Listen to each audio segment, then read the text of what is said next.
品嘗熱辣辣嘅全港獨家皇牌美食，入住耗資15億打造嘅徽派園林建築風格酒店。Hello， 大家好，我係大行假期嘅小龍，今日為大家推薦嘅係2日1夜升級廚房之旅，即刻為你開箱。首先開箱嘅係全港獨家皇牌美食，位上大卡鱸魚拼鮮蝦釀蛋。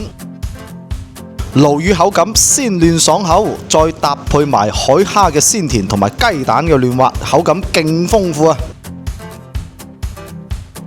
菊花桃味雞選用小欖本地農家走地雞，用小欖特產桃味花酒，再搭配秘製滷汁，雞肉緊緻彈牙，雞皮爽滑，入口仲有桃味花嘅花香味添啊！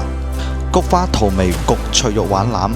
脆肉丸係中山小欖嘅特色水產，選擇丸與腩部位用鹽、糖、桃味花酒醃製完之後放入砂鍋猛火焗製，可以話係小欖特色水產同埋特色花種嘅完美結合啊！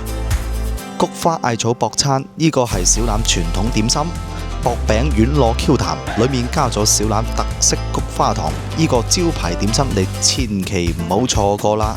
濃湯豬肚乾坤花膠翅，用較大較厚嘅黑毛豬肚，釀入14至16寸嘅牙間翅，再用精心熬製嘅濃湯，將豬肚煲到軟糯適中，滿滿嘅工序先可以製作出呢個濃郁嘅味道㗎。我哋仲會品嚐到金湯鮑參花膠佛跳牆。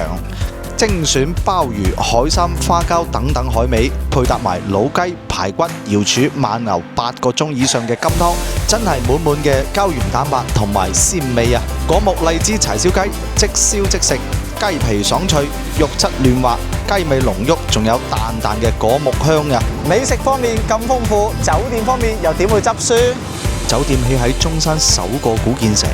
寧飛園旅遊度假景區入邊，係一間2026年4月啱啱開業，耗資15億打造徽派園林建築風格嘅酒店。我哋保證入住約500尺獨立浴缸大床房。呢度除咗有各種徽派嘅建築之外，仲有好多特別嘅展區。航天科普館入邊展示咗太空大南瓜同埋其他太空種子種植嘅蔬果，仲可以體驗9D 宇宙飛船影院、模擬太空失重等等互動項目。去參觀古董車展覽館，呢度珍藏咗25架嚟自世界各地嘅經典古董車，仲可以睇到由早期嘅蒸汽3輪汽車到英國皇室專用車。咁精彩嘅行程點可以錯過啊！快啲嚟揾我報名啦！